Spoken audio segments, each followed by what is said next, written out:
folks? What's good? What's going on? How you living? How you feel? I feel good. I feel great, actually. You look great. Thank you. No, I'm serious. You look like you lost like 5 to 7 pounds.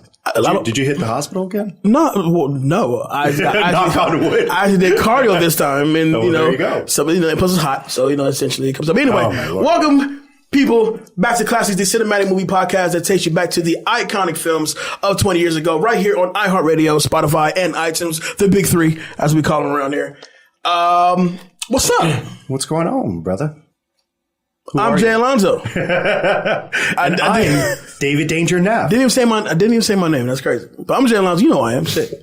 I'm David Danger Neff. Y'all should know me by now. Dave, what's going on, man? How's your week? Not much, man. No, it's been good, man. Like, I finally moved the treadmill upstairs, and I have like this entire thing where it's going to be like, I can't binge a show unless I'm on the treadmill. So I'm going to be like 8 hours a day just on this treadmill. So if you want to entertain me, drop pounds a day. I may be dead after a while, but you know. But you saw the whole season though, so you're good. Exactly. So listen, we have a special guest today, and he is somebody I've been trying to get on this damn show for quite some time.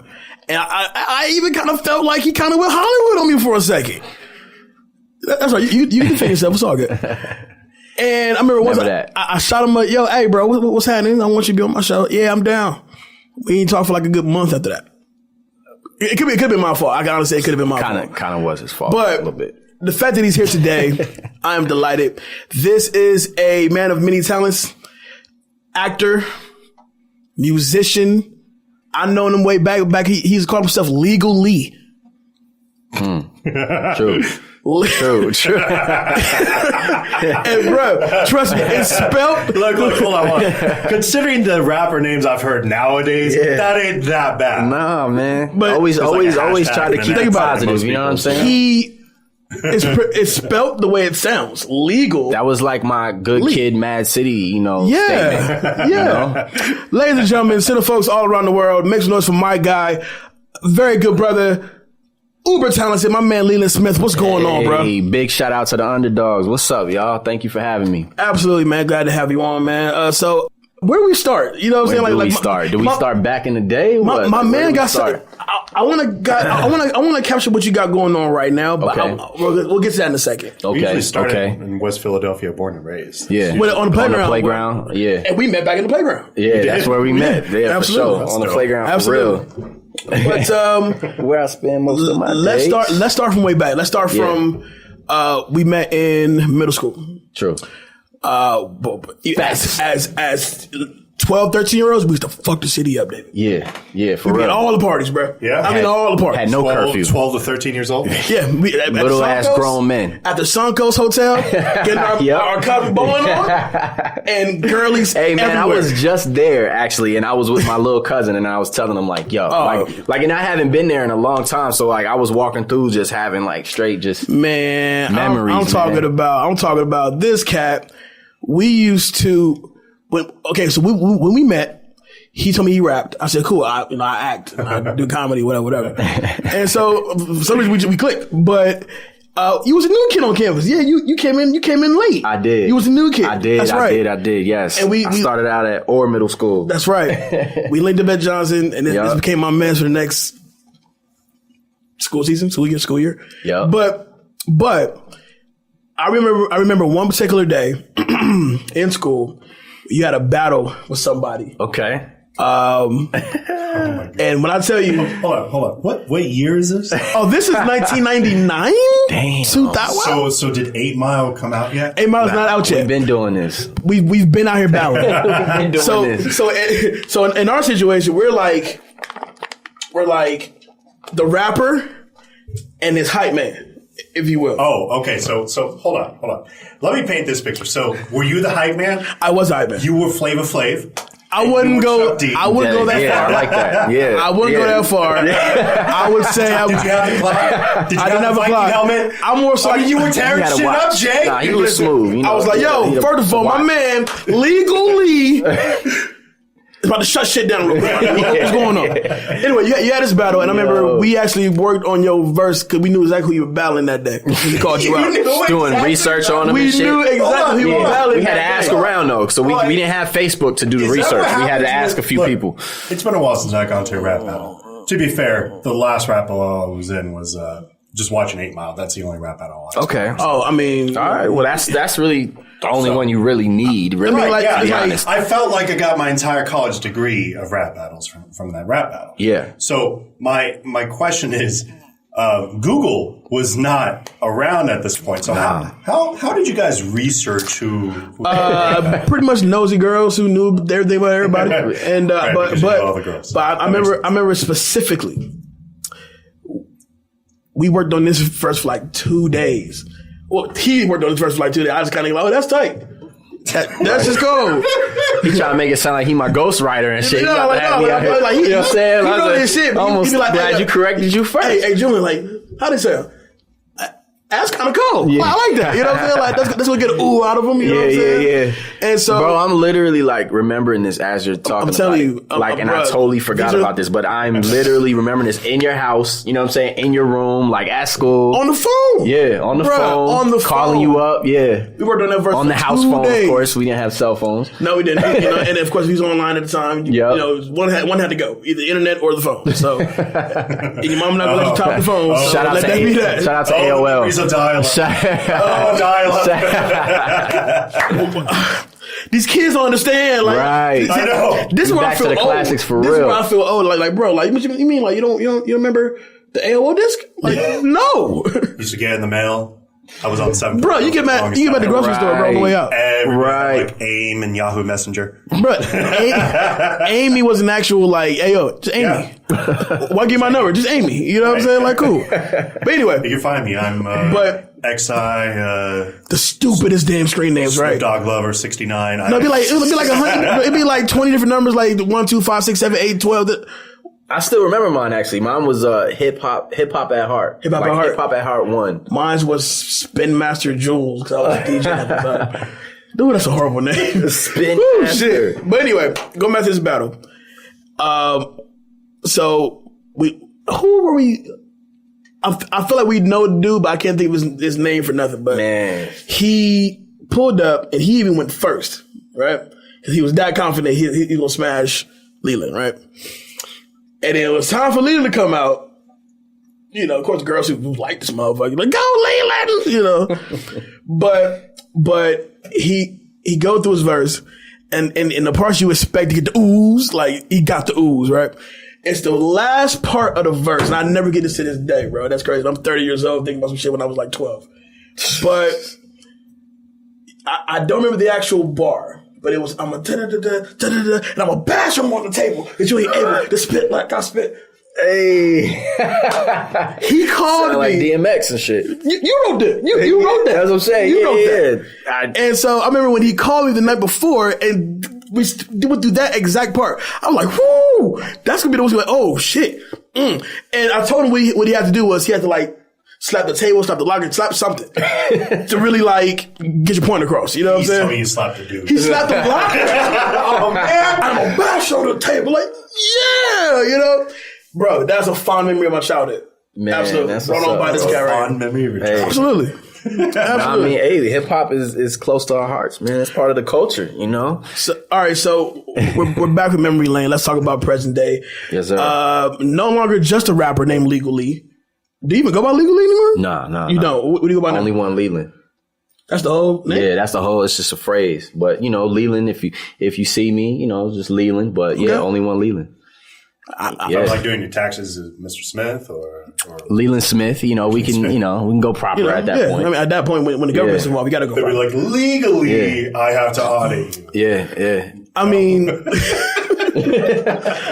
Oh, the puns on that game was hilarious. I'm sorry, I didn't even catch it. That was clever. You know, legally, you could go to jail. So anyway, so now here we are present day. You're no longer just a rapper. You are now an actual musician and artist. You're now a full-fledged working actor. Working actor, yes. And not just on some little stuff. You're on Netflix coming up pretty soon. Yeah. So what's that journey been like, man, to evolve to what you have become from say, here's the most generic question ever. When did you catch the acting bug? The acting bug? The acting bug, yeah. Man, I caught the acting bug in high school. Went to Las Vegas Academy, did it for theater, you know, and I couldn't get in Las Vegas Academy, so to them. Yeah. But I don't take nothing personal, sorry. Yeah. I didn't even know you tried out for Las Vegas Academy. Bro, that'd have been dope. We were talking about that at the time, because we were supposed to go together. Okay. I was going to try to go for acting, and he legally. Yeah. You had a tape. Actually, you put together a I tape. did have a tape. Yeah. I have a couple tapes. I still have a tape. You were rocking with B2K at the time. With who? You were rocking with B2K at the time. Yeah, I was out in LA around the time that they first got signed, and you know, trying to figure out a deal with Chris Stokes, and it ended up not going. You know, right? Because the contract was a little crazy. I was talking more so about the booty touching thing. You know, Chris Stokes is known for touching. I don't know about none of that. As long as I know you, that's not going your way. His booty toucher career would have stopped with me. I'll tell you that much. Them hands, they're going. I'm chopping them off. For real. He would have caught the hands. So, so this new project on Netflix. Tell us about it. Yeah, so it hasn't officially been, you know, picked up by Netflix, but that's what they're saying. I mean, it's a $40 million production, so it's going somewhere. You know, it's going on something, some big streaming platform. You know, but they keep saying Netflix. Gotcha. It's called 7 Days Alive. You know, so basically, it's came from a Chinese-based production that, you know, decided they wanted to shoot their first 2 seasons out in the U.S. Okay. So they came out here, hired some actors from L.A., hired a few actors from Vegas, and they're shooting, you know, both seasons out here. I play a character named Sully. I'm a recurring character. I'm in about the first 6 episodes out of 8. My character dies in the 8th episode. Don't spoil it. Just spoil it. Don't well, spoil I mean, there's a lot of surprises. There's a lot of surprises. Now we know at Don't worry. this episode we can't root for you. And the thing is, I can't legally cry if it actually happens. Because it's like, bro, you kind of already told me it's gonna happen, so I no longer feel the hurt I was supposed to feel when you do die. But hey, you had a good run though, Kim. I'm trying to tell you. But anyway, hey man. So you're also an artist. Do you like what sort of music do you produce? Is it still hip hop? So yeah, hip hop music. I write as well. You know, I sing a little bit. But it's mainly just hip hop. You know. Do you have like an album that's out or something? I'm working on the record. Nah, man. You know, right now I'm kind of starting the music from scratch again. Okay. You know, I was doing a lot of music in Atlanta. I was in a group called University. You know, and you know, now I'm just doing my solo thing and, man, just writing like crazy, just really in a creative space, just really just being creative and just writing. I mean, if you know, hype man, apparently you got one that's been training since yeah. Like 12. Listen. I'm a terrible hype man. You give me a mic, I'm going to talk some shit. Oh yeah. Just because. Why not? I would be the kind of hype man that would just like bring up like embarrassing things about you. No. I was like, yeah. And then there was that one time he like dude it in 5th grade. my hype man skills, especially back in the day when we were rocking, mine was like, I'm more so like threatening the audience in a, hey, it's you better like him. Hey, it's Julian. This is legally. Hype man's supposed to do It's like, yo, like people who knew, like, yo, that's Julian. He's like 5'4". Whatever, but that's Leland Smith, so we let that rock. And so, has there ever been a tall hype man? No, normally the hype man is always significantly smaller than the artist. Right, and that's what I would want to be, because I'm 6 foot, right? I could be the tall hype man, you know, but I would need to work on my personable skills. I couldn't bring up like embarrassing stuff. No, you have to come out with the mic on some like, hey, put your fucking hands up. You gotta really let them feel it. And that's the hype man I was. I would come out, everybody going to defeat my dog legally, about to hold it down, you know. So yeah. So you have the solo career that's going on. Yes. You have the potential Netflix move that's going to happen. What can people have seen you in currently? Different commercials. Definitely different commercials. What commercials have you? So Healthcare of Nevada. Okay. I think that's what I saw. Another LVCA commercial, which actually went viral. It was like one of those "what happens in Vegas stays in Vegas" type commercials. So everybody actually thought it was real. The Las Vegas Convention Authority. Yes.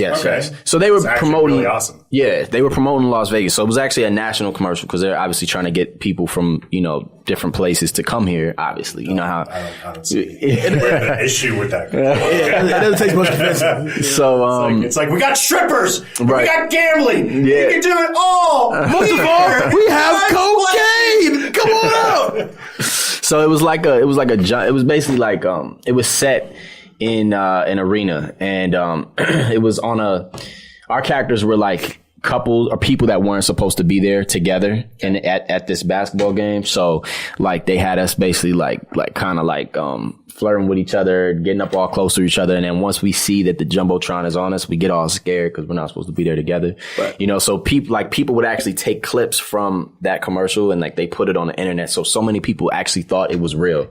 So for like a year, I was like the asshole who cheated on his girl, you know. And I was like, no, this is acting. I was acting. Wow. So that was a cool experience. That was a cool experience. Yeah, that was like seriously viral. I mean, it was everywhere. Yeah. And it played during March Madness too, like the whole commercial. That's where I saw it, actually. Yeah, that's where I saw it. So yeah, different commercials, you know, and you know, honestly, man, this year has been incredible for me, you know. So like, you know, a feature film in the beginning of the year, which I played a lead in that. You know, I'm trying to remember. It was directed by Brian Hennigan. It's called The Nest. You know, it was shot in different areas in Nevada. Is this on like a video on demand? This is still in post production. So it's in post production. So everything that like I've been doing like this year is all either being shot or it's in post production still. I don't know how it goes. So all this about to be fire, kid. Yeah, like for buddy. real. You know, and we're still not done with the year. You know, Absolutely. So I plan on still, you know, going out with a bang, man. Absolutely. You know, then I shot another film which was directed by Jeff Ryan. It's called Blood from Stone. That's actually still in production. Okay. So that'll be out next year. You know, and people know Jeff Ryan from a film called The Fray, which was out in select theaters. And actually, I do know that one. Awesome, man. So yeah, he's the director for that. Okay. It's actually a vampire film. So won't give up too much. Are you a vampire? What's going on with that? No, I'm actually, you know, somebody that's a victim black dude of the vampire. You know, but what's dope about that? What's dope about just that? A black dude, yeah. Right? Yeah, it's all good. I'm not the first to die though, which is. Well, I mean, nowadays it counts for something. It does. But nowadays, when everything's so like, hey, let's make sure all the minorities get in as well. I don't expect you to die first. Right. I don't really expect you to die at all. Right. You don't want people coming, hey, that's fucked up. Why the black dude have to die? You know what I'm saying? Right. It's not like those good old movies back in the 90s, right? Oh, yeah. Listen, back in the 90s, the black dudes getting killed off before we actually know what movie we're watching. So let's be real about that for a second, okay? For example, Omar Epps in Scream 2. He died before the movie said Scream 2. Think about it. Hey, if it makes the only black people in that movie died. Okay. LL Cool J didn't die in Halloween H2O. He's an exception because he didn't. He also didn't die in Deep Blue Sea, which I really expected that he would. But Sam Jackson died. So that's what happened. So as far as the music is concerned, where do you see yourself growing as an artist as far as like your creative palette and what you choose to embrace, talk about, really uphold, if you will. Yeah. Like, we were joking off air saying, the Kendrick thing. And, and I feel like Kendrick has actually inspired a list of people to really come out and really like speak about what's up. What's really going on. You know what I'm saying? So with that being said, who do you turn to for, inspiration. Thank you. I couldn't even think of the word. Sorry. But who you turn to for inspiration, and what keeps you motivated as far as both the music and the film world? Man, I'm inspired by anybody that's just living their truth. Just somebody that's just creatively articulating exactly how they feel and just free with their artistic expression, which Kendrick Lamar is a great example of that. Right. J. Cole is definitely probably my biggest hip hop inspiration. Black Thought, just a lot of cats that just represent hip hop. I'm not gonna say the right way, because honestly, I don't feel like there's a right way to do it. I think everybody kind of, has their own way. Well, yeah, I would say more so, who's doing it from the heart. Yeah. Who's doing it for the check. Yeah. So essentially, you go with the Kendricks or the Coles, or Black Thought. They're doing it for the and that's my preference. You know what I'm saying? That's definitely my preference, man. I like a little ratchet. I want a little ratchet. Here, I want to get out there, just go ape shit, man. You know what I'm saying? So Future gets me there. Migos gets me there. That's about it. And I mean, I'm not a fan of, a lot of the negative messages, that's out there. That's another conversation, but I think, everything that's been happening throughout the years in hip hop, it's all moving the culture forward, and it's all relevant for its own, in its own lane and for its own purpose. For me personally, I like to tell stories. I like to motivate. I like to inspire. I like to touch people, and I like for people to hear something and say, I relate to that. And, growing up as a kid and just, in my life now, even as an adult, when you could relate to something that you're also going through, that's something that, is very motivating, man. And it just makes those things easier. And that is why I make music. I'm a very passionate person. And I have a lot to say, and I just love to do it. There's this quote I know that talks a little bit about like finding your calling and whatnot, and and it's great because obviously you've branched out into so many different things. And the quote is, "Life doesn't scream to you with signs; it whispers it instead." And so a lot of times, a lot of the negativity that you see, not only in the hip hop community but just in communities in general, where you're seeing people talk about the different things that just draws so much hate to them, like in the imagination of people of like, oh, this is exactly how I put this frame of reference of like what hip hop is and what a Black culture is and why this is so different between others. So it's good to hear an up and coming artist like yourself. Just trying to reach out and just always maintaining that image and that positivity. Because you really do seem like a very positive guy, which is always super beneficial when you're trying to get into the game. Like, of course, you said it off screen here, but it is obviously sometimes a look for the part. But at the same time, it's about reaching out and just being that part in itself. Yeah, living it. Like when you live it off camera, it really comes through in a real way on camera. Now, that's not necessarily saying like if you're playing like a pirate, be a pirate like all day. But not like literally. But those dudes get paid quite a bit at Treasure Island. I'm sure they do. But as an actor who had to play a certain role, like I'm not gonna play Stu the DJ all day. Like, I'm not gonna be spending all day. Like, you know what I'm saying? Your hype man career started here, and you just shoot me down. What's with your negativity? If my man calls me for some, for to come out, hype himself for the concert, I'm down. I can, bro. That's exposure for me. So I'm down. Cool. But as far as how can I put this? I'm not gonna say it. I'm proud of you, bro. Let's move on. Thank you, bro. All right. Let's go ahead and get this 2-minute drill started. Everybody got their questions ready? My questions are ready, sir. I'm a good freestyler, so Oh yeah, Top of the Dome. You should be fine. If you've seen the movie recently, I know if you haven't seen the movie recently, it's gonna stump a lot of people. Oh yeah, because you remember the basics of the movie. You remember there's Wesley, basics. There's Steven, Nabushe, right? You know who's who, right? And so that's what happens. Anyway, let's get into 2 minute drill, man. All right, so I'm gonna kick it off. I'm gonna kick it to Legal Lee. Legal Lee kicks it to me. I can't call you. Bro, listen. I'm sorry. It's Leland. It's a nostalgia thing. I know people are going to be like, oh, that's how we know you nowadays. Yeah. You keep plugging that, man. You keep branding that. Hashtag Legal Lee. I'm down for that. We are branding. Started here first. BTTC. Now when you hashtag BTTC, you hashtag Legal Lee. And that's how you get them things together. And that rhymes too. I'm not even a rapper. I'm not even a rapper. All right, 2 minute drill. Let's kick it off. My first question goes to you, bro. Leland. Only one Leland. Okay. 2 minute drill starts now. Okay, so the film The Blade was nominated for a few awards. Can you name one of them? Satellite Award.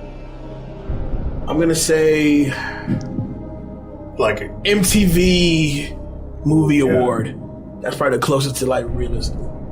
Okay, correct. Oh, okay. Ding. Cool. All right. All right, ready? Go ahead. What is the real name of the vampire book? Fuck. And that's one of the trick questions because like everything in this movie is like vampire or something. So it's like, damn. 3, 2, Yeah. 1. It's the Book of Erebus. See, I wouldn't have guessed that. I would have called it the vampire book. He's also the god of night living in Greek mythology. Just Gotcha. so you know. Lee, who plays Quinn? Who plays Quinn?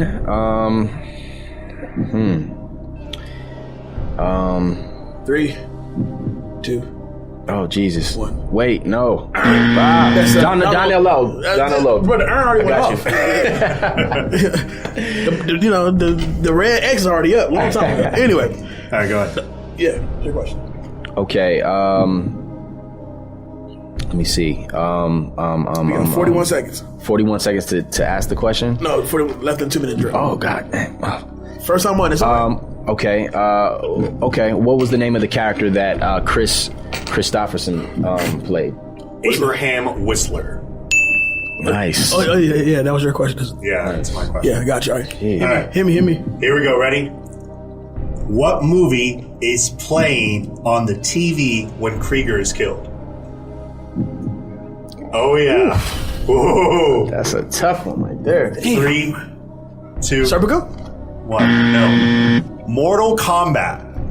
Oh shit, he is like wow. It's the reptile scene. Mortal Kombat. Wow. Well, that was 2 minute drill. I lost. And I saw this movie today. That's crazy. And I still lost. Well, if you don't know what movie we're talking about, we're taking it back to 1998 with the Wesley Snipes classic, I would say. It would, yeah. I definitely would. Would it benefit from that With a classic question? title? That was definitely classic. Okay. The first one, though. We don't count the other two. No. No. Gotcha. I totally count Yeah. it too. Hold on now. You count number two? I think number definitely count 2 number is two. better than number 1. Oh. You high as hell. I can't agree with that, My bro. eyes look like they... No. I don't know. So I think the second one's better.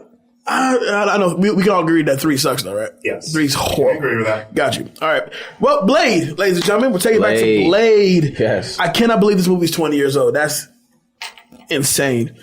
Original release date, August 21st, 1998, shares opening weekend with Dance With Me, Dead Man on Campus, and Wrongfully Accused. That was a popular little movie weekend. Dance With Me is the one with Vanessa Banderas. No, that's Vanessa Williams. Williams. Vanessa Williams. Banderas. Dead Man on Campus is a dope MTV flick with Mark Paul Gosselaar. Yeah. I love the movie, actually. And Wrongfully Accused was the Leslie Nielsen joint. Pretty solid weekend. Solid weekend. So think of it this way. 20 years ago, this was really the second R-rated comic book movie to ever come out. Because the first one was 1994, The Crow. Right? So at this time, like, comic book movies... No, because if you count Spawn as an actual superhero, then he would be before. It was not rated R. Spawn was rated R. That movie was not rated R. Spawn, Michael J. White was absolutely rated R. That was as close to rated R as it could be if it wasn't. All right. Well, you talking? I'm about to prove this. Okay, real quick. you can prove me wrong. That's fine. So Spawn was like almost scary if you were a little kid. Spawn is definitely rated R. So in this movie, it's a little weird because you gotta keep in mind, Blade is a Marvel character, and this is an incredibly dark movie for Marvel at the time. Right. Marvel at this time was in this really weird state of not being able to really produce anything. Right. And so they weren't really like bumping up the numbers in there. Like, Yeah. For example, they had a Fantastic Four movie. Wow, I stand corrected. Spawn was definitely PG-13. PG-13. Oh, that's it. I thought it was rated R. Boom! That was his stuff. I thought it was rated R. Wow. So, and in this, and the reason why it's not rated R, the scene where the Violator gets his head cut off. Well, he's not a human, so it doesn't matter. That is true. So that's why they were allowed to show that, because there's a lot of weird rules when it comes to that. So anyway, so at this time it's like a weird time because it's like DC Universe had all these like campy like fun movies that came out. You know, you had Batman Forever that would come around out. this time. You have Batman and Robin. Batman and Robin came out, and then Steel. That was horrible. And then horrible. And then Steel as a DC character came out with Shaq. Which I'm not gonna say I didn't awful. like it. No, well, hold on. Wait a minute. It's awful. If and that's why. Wait a second. If we're gonna compare Kazam to Steel. I'm talking superhero movie. I'm talking Shaq movies. Kazam to Steel. Steel is obviously the better movie. Okay. He's the most tolerable in that. Trust me. I liked Kazam for sure. It's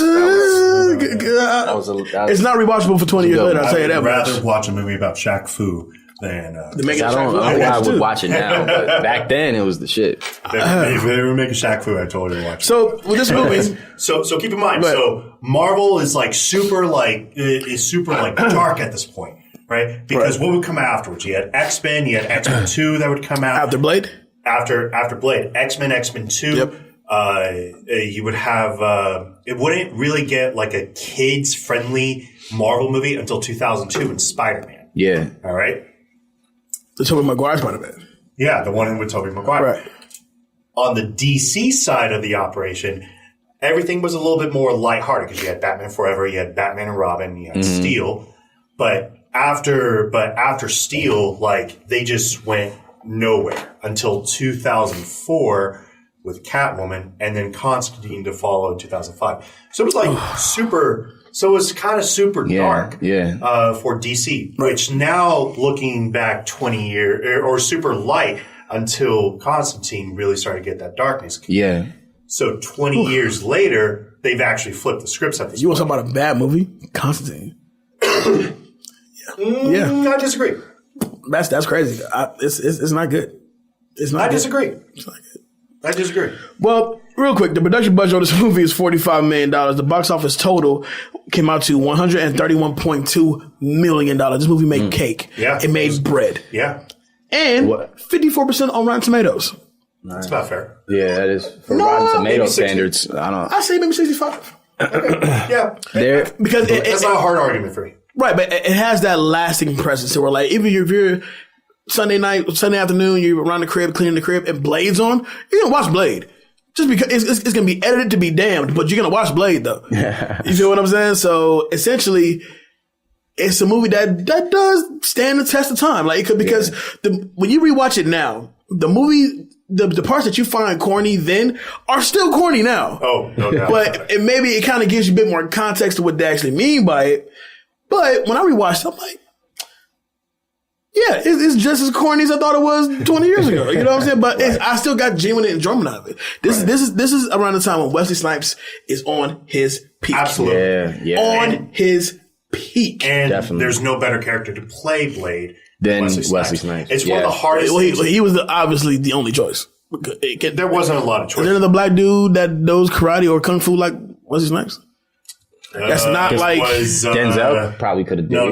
No. He's Not Blade, bro. Blade requires some Wesley Snipes. Not the way snap shit up. You know, I'm trying to think of that one actor, but he has an ugly looking face. He looks like a. I can't think. He's a black dude. Yeah. Huh. He knows karate. Yeah, the dude. I can't think of his name. Was Michael J around? Michael J. White. He was around, but that was like the beginning of his career, right? It was definitely the jumpstart, or more so the emergence, really, because he already had the lead in Spawn, and prior to that, we see him in like Tyson. That movie. Oh, okay. So we saw him in a few things kind of prior too. Yeah. So he was a dude that was kind of making his name through the ranks. He started popping off around that time. I still think Wesley Snipes is definitely the better casting here, but it's still, it is what it is.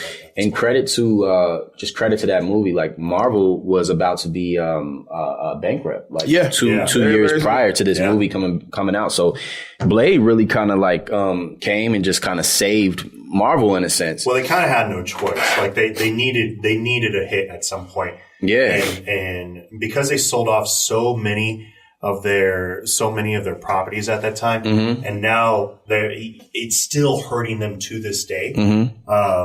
That's what they had to do to survive at that point. Yeah. Now we see the machine that Marvel is now. They're just pumping out hit after hit after hit. Like it's tough to find a bad Marvel movie. Question: is Blade the first black superhero? No. Technically, no. No. But it's a debate about who is the first black superhero. Like on the big screen, like because you can't count out the first. Who's before that? You can't count out Meteor Man. You can't count out Blake Man. You definitely cannot count out. You can't count out sorry about that. Certain things you just can't count out. I saw that. Like if you want to talk about the general idea of the first black superhero, it's a few you just can't count them in. Yeah. Meteor Man is about as corny as can be, but it's Robert Townsend in a superhero suit, and he's saving the day. How about this? Yeah. Was he the most memorable black superhero? At the time when there was nothing else, yeah, I'm sure. But then we get Who Blank was the Man. Production studio behind That was for Meteor Man. I'm gonna say like maybe Orion. I think it's Orion. It's a studio that's not around now. Let's put it that way. Okay, but Orion Pictures was like super big in the 1980s. And they used to produce they produced so many like corny stuff. Back in the day, and they didn't care. They also did Gang Related for Tupac. So that's also let that one rock as well. But so this movie starts in the most morbid fashion that you can. You see a woman with blood that's on a soaked rag and a baby that's being pulled away from there, and that's how this movie begins. Can we recognize something really quickly? Sure. So we all remember when they pulled the baby out. That baby, the fact that they had the baby to be that black because it's Wesley Snipes as a baby, like, bro, it looked like, and let me know if I'm tripping, it looked like they actually had an infant and put a dark infant in darker blackface. Like, I hope that wasn't the burn case. coming out of his mouth. You didn't see that shit? Bro, I'm sorry, I rewatched it today, I was like, see, that was a direct shot at Wesley. Like, bro, right. We all know Wesley's black. You know, maybe even purple in a sense. We know that. Yeah. But the fact that they had the baby, who's only half a second, to be that, bro, he's about as black as his fucking keyboard. That's crazy. That's crazy. I couldn't believe that they had him be that black. Yeah. I'm sorry. Good point. It's not a big deal. I'm just saying. I mean, I'm not offended about blackface in this case, but you know. Nah. I figure like what and is that considered like a tragedy if it's like a black person in super blackface? Technically, it is a bad thing. Really, for a black man to be in blackface? Yeah. Interesting. Things I'm learning about the culture today. Yeah, you're still getting like I know it's bad for me to do it. But how bad is it for, cause you're lighter, obviously. Mm-hmm. So if you try to go closer to Charlie Murphy black, for example, like how bad of a thing is that in the community? I mean, it's just still bad. Okay. Yeah. It's still bad.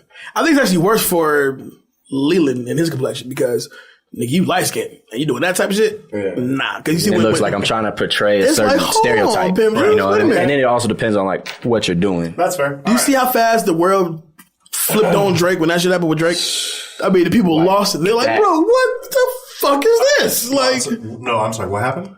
Oh, you didn't hear it? So you don't know about the Pusha T and Drake Pusha T, Drake. Oh, yeah. No. Okay. No, I know about that. Yeah, it's the Drake image that came out that Pusha T put out. Okay. Yeah. Which was, I mean. No, good point. All right. Beautifully calculated, by the way. I love that he stayed corrected. I was like, shit. Lyrically, he still didn't win the battle, but it's okay. So, impact-wise, yes, he won, but I'm gonna put this on record. I mean, you know, I've been saying it since it happened. You know, and this is not a light skin versus dark skin conversation here. You know what I'm saying? I was thinking exactly that. I'm not biased. I say it's because you light skin and I'm dark skin. Because I like Pusha. I think Pusha killed that shit. I mean, I think you know, I've always appreciated Pusha. Drake did have a beautiful comeback though. I wasn't. Listen, I forgot the name of what was the name of Drake's Duppy. Come on, man. Come on. The beat itself, Come like, on. damn. People just forgot when the impact of Pusha T's track came out. They just forgot how dope Duppy was. That's my opinion. And look, that's why I keep saying, and we're going totally off subject, not in the music show. right. But just kind of nip this in the bud real quick. Okay, so it was all about calculated timing. How he decided to put out what he put out, because Duppy was bad. Duppy was a cold little record, actually. Yeah. However, we got the image of Drake as the cover of the single. Yeah. And again, you're saying timing. So that goes back to like impact, you know? Right. I think that it's more about it's about the bars, of course, but it's almost like but what's the presentation looking like? Like, how did you when Drake put out Back to Back, that hit hard like a bomb. You still play that to this day. Mm-hmm. So fast food places where quoting it and So it was definitely. We're getting totally off subject. All right, so back to the movie. So morbid scene kind of comes out, and then you have the typical 1990 scene of them pressing the fast forward button. That was like something that was like so cool back in the day. The press the fast forward to look at a camera to see the fast forward of like cars going by. Right. You get the scene of like this guy and pretty obvious porn star Tracy Lords is in there, and they're about to go into this rave. I didn't learn that she was a porn star until I saw this movie. Honest to God truth. Well, okay. I'm okay with that because we were like 11 at the time. Yeah, but at the time, like, Tracy Lords. Oh, okay. I thought nothing of it, but then as you get older and you watch, like, Tracy Lords. It's Tracy She's Lords. a porn star. I'm like, she does porn for real, and I was like, but she doesn't. I need to look this up. I mean, here's the thing: when you Google it, certain things will pop up. So I'm like, all right, so click on that one thing, like, oh, she does porn. Okay, I got you. Point moving. So they walk into this rave, and this rave is going on, and the music has one of the dopest techno beats I've ever heard. I'm sorry. I know it's just an Atari doing whatever. It's not better than Mortal Kombat's theme song. Did I say that? But I'm saying it because the beat. It's one of the dopest themes. It's one the of beat that goes on. Come on, man. I said off screen, I want this to be like my actual heartbeat. But you say, but listen, but I told you said nothing about the fact that they're playing that hardcore techno beat, yet nobody's in the club is dancing to that beat. No, they're dancing because they're about to get food. It's horrible. They still do that in movies to this day, by the way. That's another thing. How many actual humans are in there? Because is it just him? So one person brought... Okay, so basically they got like this joining together to go into this nightclub. Right. And it's basically like vampire prom. And one person brings sliders, and then everybody just gets punched. That comes out of the fire thing. Mm-hmm. This is poorly planned vampire prom. What? It looked like a rave club to me. It did look like a rave. That served blood while you're in there, which I thought was when I saw that scene for the first time. I remember when I was a kid when I saw this movie for the first time, and that the blood came out. I was like, oh my God! I know. Whoa! Oh my God! Like the fact that when that goes out, that's supposed to be water. That's what it is. But with them young eyes, when you look at blood coming out of the faucet, it's like, this is some scary shit. Like, I actually found Blade to be very effective when it comes to like hitting with that, I guess, like shock value, if you will. Yeah. Because when the blood hits everybody, they all turn into fucking beasts after that. Like, and it makes you wonder: is he the only human in there? Which means, well, he was the only one that was saved for sure. Oh yeah. So she brought him there to feed everybody else. I feel like. I don't think that dude has enough blood to feed everybody in that club. The way they play this off, it feels like he knew Tracy Lords for quite some time. That's somebody he's been rocking with for a little bit. Yeah. Right? All right. I'm done. So okay. Right. So if you're gonna put yourself in that position for a second, just for a second, we're speaking hypothetically. You pull up to a spot that has a weird little outside setup going on, and then you go inside that spot, and you realize, first of all, everybody in there is a dick. Like, they're shoving you, like, watch out, motherfucker. Like, they don't care. So, off that alone, you're gonna ask your friends, so why are we here? What's this about? But then when you see motherfuckers start to grow teeth, and then blood comes out the faucet, I personally, I would have been shot for the exit, I think, within the first 5 minutes of I being don't there. think you would have made it to the exit. Oh, no, I would have. I would have. You think so? Yeah. You don't think you would have been caught the minute you go outside the exit? And here's the reason why. I would not go in that. I wouldn't go in as deep in the club as my man would. I would have went maybe 2 feet in, like, not my scene, going back out this way. So that's neither here nor there. Sorry, continue. So then we get the introduction to Blade immediately afterwards. It looks like the dude's going to get eaten, and we see fully armored, no problem, looking sharp as ever. Wesley Snipes comes in and he just starts fucking everybody up. Yes. I mean, one of the best intros ever. It is definitely a phenomenal intro. Definitely. People were coming up everywhere. There's this like girl with like hook blades that were coming up on her. He just like pulls out the shotgun, just shoots her in the chest. And I'm like, yeah, you're pretty much going to lose that fight every time. Like, and there's only like a couple guys that actually have guns throughout the entire time.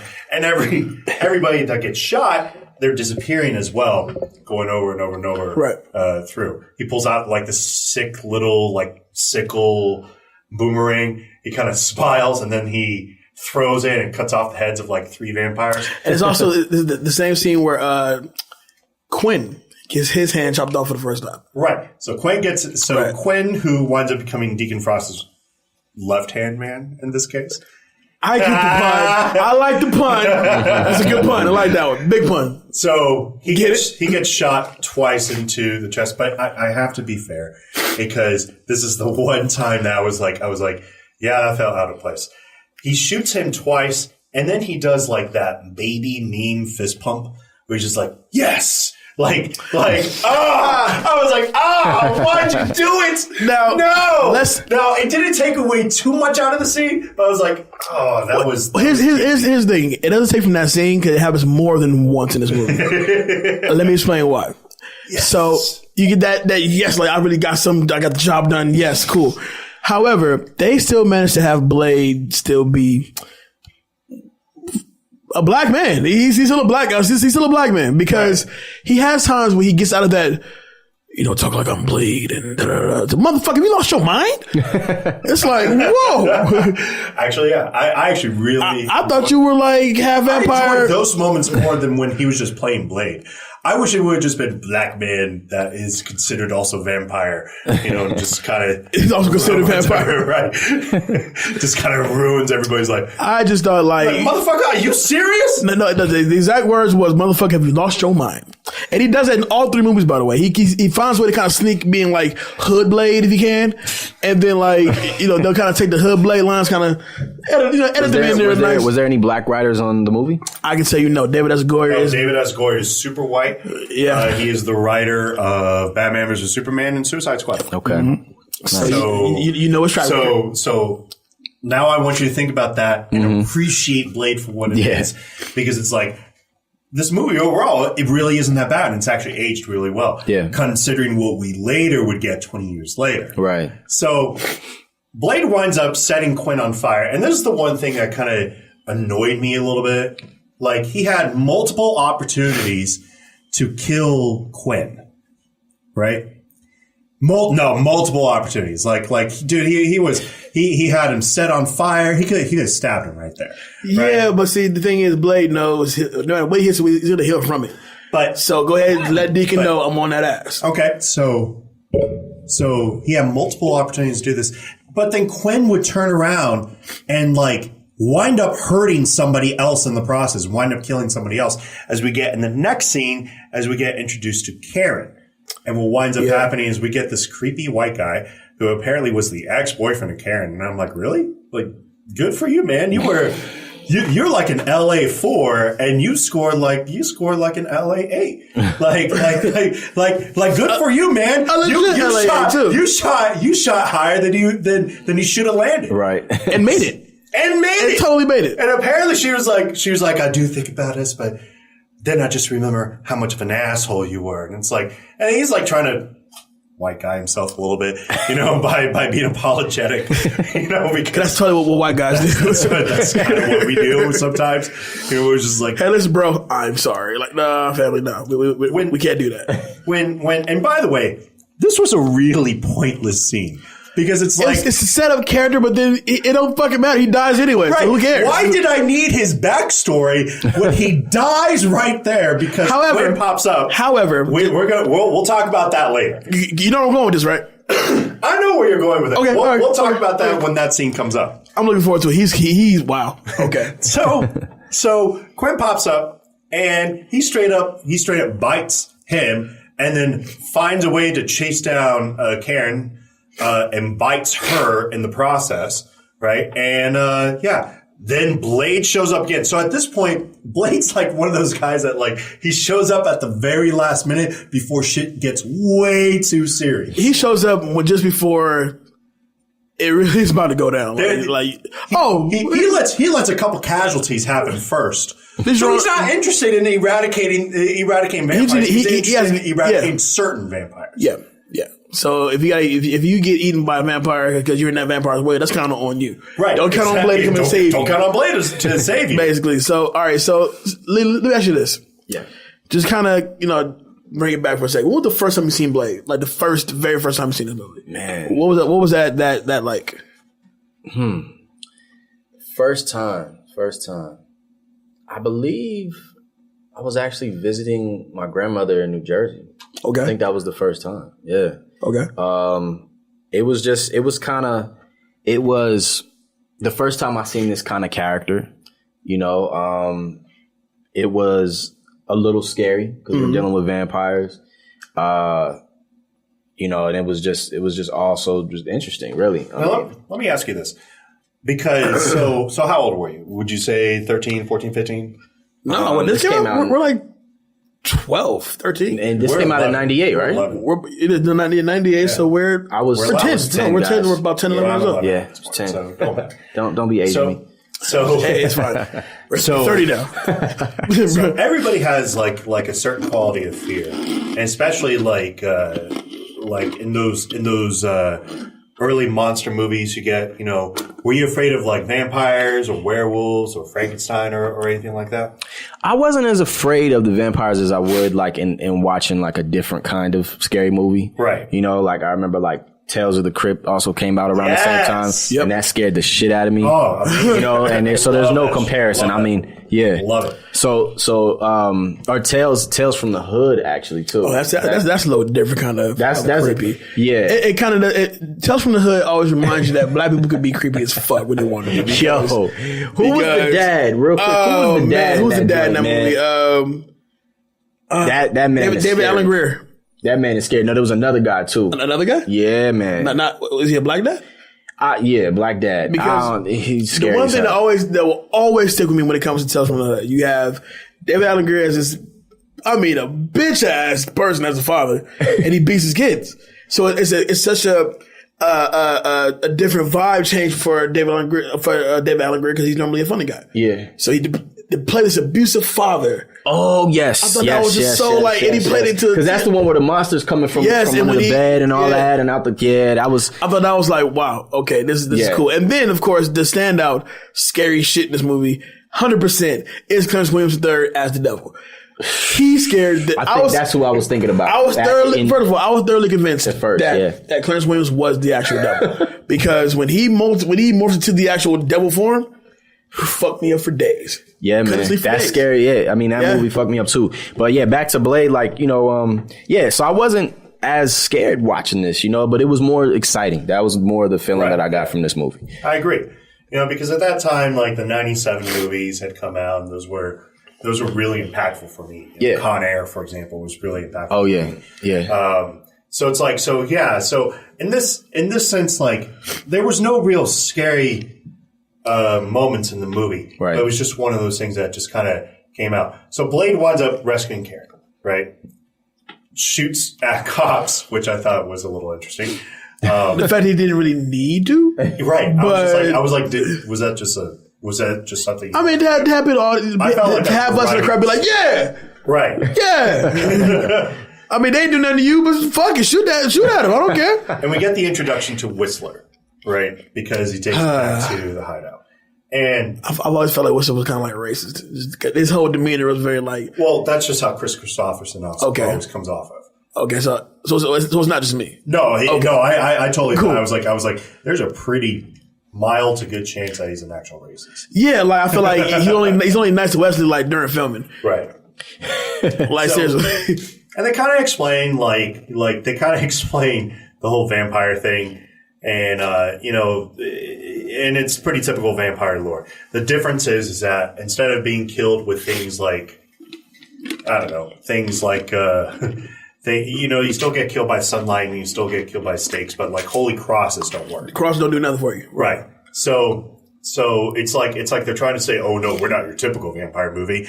Cross doesn't work, but everything else still works. Silver still works. We're not gonna bring Jesus into this right now. We're gonna kind of just keep it. Hey, use that. You're good. Right. So then they do this scene, and again, just kind of giving more backstory. They give the backstory of Blade a little bit, where he was basically a vampire. Or he was a human, but his mom was bitten when she was pregnant with him, and he wound up getting the best of both worlds. He has no weaknesses of the vampires, and he has all the positives of it. And they show the things like but he needs to have regular moves with like the syringes, with blood, blood. It's a serum he has to take on a regular basis, right? And it's supposed to kind of keep him from going full vampire. Yeah, or just to go into like his blood rage and whatnot, where he just becomes like exactly like that. Huh. So I don't know. So I felt like that was very comic booky more than anything. I was just like kind of whatever. So then we get the introduction. So it flashes over to a whole bunch of suits in a round table. Let me take this one, please, because I feel like this is also one of the coolest intros to a villain in a movie that came out around this time. Stephen Dorff as Deacon Frost is still one of the coolest fucking villains. Like, of course, he introduces hipsters. He's a hipster vampire. He really is. With a murderous rage. He has like these bangs, and his face is framed perfectly. And the way he talks to you, like, dude, like, tonight, today, the dawn of it, a man comes to an end. I'm gonna go surfing, bro. Right after that, like. Yeah, so I dig it. Like, I gotta talk about this scene for a second, because you get a very clear Marvel trope that will wind up happening. You get the council members all meeting up around. Right. Which, by the way, Udo Kier, I hate seeing his face. Yeah, I hate hearing him talk. Yeah, me too. Like, he's one. You know what? I'm there with you. It's like, you can't say nothing. We can't shorten this a little bit. You talk. I hate the way you talk. You irk me. So they do this whole thing, and Frost literally threatens like the entire council. Yeah. He's like, one day you guys are going to be extinct, and I'm like, you guys aren't going to do anything about that. He just told y'all. Probably shouldn't have said that. He literally just threatened all of you. And y'all with your vampire powers aren't just going to get up and beat the fuck out of him? Because you'll never be a pureblood. God, don't do that. Udo Kier. So I feel like he spits a lot when he talks. Like, he spits a lot. Like, by the time you're done, you got to squeeze your glasses, man. Like, seriously. Mm-hmm. You know what I'm talking about, right? Udo Kier. Udo Kier was the head vampire at the table. Okay. Yeah, Frost had that personal beef with. What else has he been in? Because he usually plays that guy. He usually plays in movies that don't get to this side of the country until a year later. So. Right, yeah. I couldn't say the last thing he's been in you might have seen him in, except Blade, but I don't know. He's been in a couple things. I know that, but it doesn't matter. He goes back over to Blade and Karen. And basically, they're just like, well, you made it through the night. You seem like you're okay. It looks like the syringe we gave you just full of garlic. It cured you, so you're off. You're good to go. Not before she leaves, and he tells her up top, listen, if I was you, I'd get a gun, because if you start to turn, you start to feel that hunger for defeat and you might as well go ahead and kill yourself. Because, right. And it's like, so okay. That's all I can't chill with y'all? Right. Why can't I chill with y'all? Right. So what happens? Because she's a doctor. She's a hematologist. And she just goes home. Yeah. And on the way home, she sees like these 3 like pseudo vampires. And then she winds up like, heading over. Okay. So real quick, house. This next scene, I hate it with a passion. Here's the reason why. The actor who plays the cop is a horrible actor. He's horrible. He had no motivation that day. He's kind of just showed up, did his line, and that was that. Because when the cop shows up to Karen's apartment, right, puts on I'm a policeman, I'm the good guy, right. And immediately, almost a millisecond later, switches up, now I'm trying to kill you. When I tell you I didn't feel that, I hate the scene with a passion. Then you get Blade, who's been lurking in the hallways for like 10 minutes prior to. Right. he comes in like, who says I was a vampire? And of course, he comes in bitch ass. Nobody. I hate seeing that too. Actors with no motivation, like just saying their lines with no emotion behind it. It's like, bro, that's like one of the worst. I guess it can really just mess up a whole scene. But it goes back to something about Blade. Why did they let her get into danger again? Just so they could figure out, because we have a cop now. Because once again, we know Blade, that Quinn is part of this. No, Blade's letting you know, your business is your business.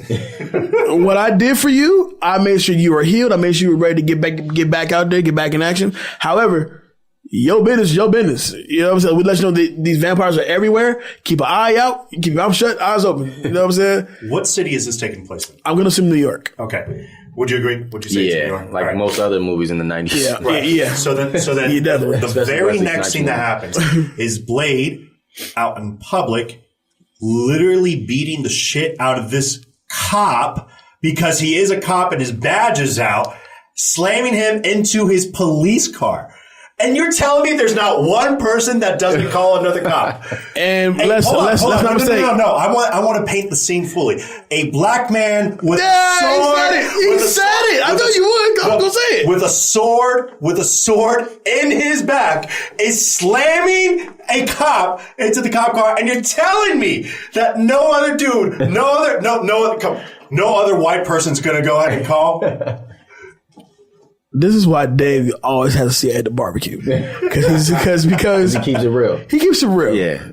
Sometimes when he goes on his rants, especially about like black issues, he gets upset. Yeah. Like, hey man, calm down. I'm okay. I'm fine. I'm good. You know what I'm saying? But that's good though. That's a good thing. That's why Dave always has a seat at the barbecue. We need more upset people about black issues. So, and I'm sitting there like the entire time through the scene, and I'm like, there are so many issues 20 years later. Now, to your point, the whole thing you just laid out with black man with the first of all with knives. Period. Like, all right, you're slapping up a cop against his car. Yeah, you would have got shot at this point. But you would have got easily. But the fact that they went ahead and played that out, just have us talk about it 20 years later. Seriously, because. When we're younger and that scene comes up, we don't think anything of it. We just, okay. Of course. He gets smacked up, but now that we're older, we've seen issues. Right, of course. But that sort of imagery right there, that gets played in people's heads. You know, they're going to see that and they're going to react to it in a certain way. Because that's the image that was portrayed in the 1990s. And I was like, that really could have been handled better. Mm-hmm. If it was in an alleyway, it would have been 100 times better. This is out in the middle of the open. This has to be like middle of Times Square. Times Square, slapped out up in the open, smacking up a white cop. Yeah. I'm like, this is, man, y'all are playing with fire. Maybe they feel like Blade is fast with them slaps. They don't want none of that smoke. So they you know what? Let him do him. I'm gonna keep him moving this way. Obviously, whatever the cop did, he had it coming. So. You gotta have to keep, of course, you mind your business, basically. No doubt about it. So then they stake out because they know that the cop's going to come back for the car, which he does several hours later, and they basically go to figure out what exactly is going on. On the villain side of the operation, Frost is kind of doing this thing where he's copying down writings and getting it translated. We don't know exactly what's being said. But we know it's probably the apocalyptic weapon, right? Because that's the idea. That's the trope that's being used there. Fast forwards a little bit into the scene where there's this fat, like, vampire, because of course they and I gotta tell you. Pearl. We're talking about Pearl, aren't you?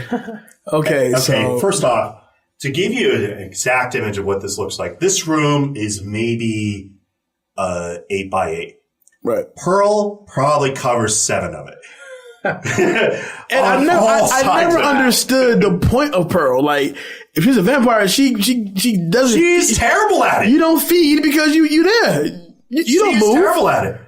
She's a terrible vampire. What is she going to do now? Her titties are literally on both sides of the room. First off, Pearl's a guy.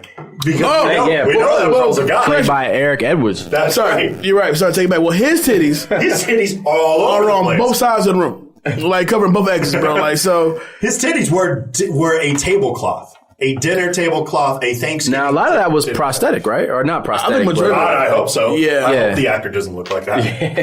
Bro, if you look like that, you'd be Is that the correct term? Prosthetic, right? Yeah, prosthetics. Costume, it's likely to be prosthetics. Yeah, but definitely prosthetics.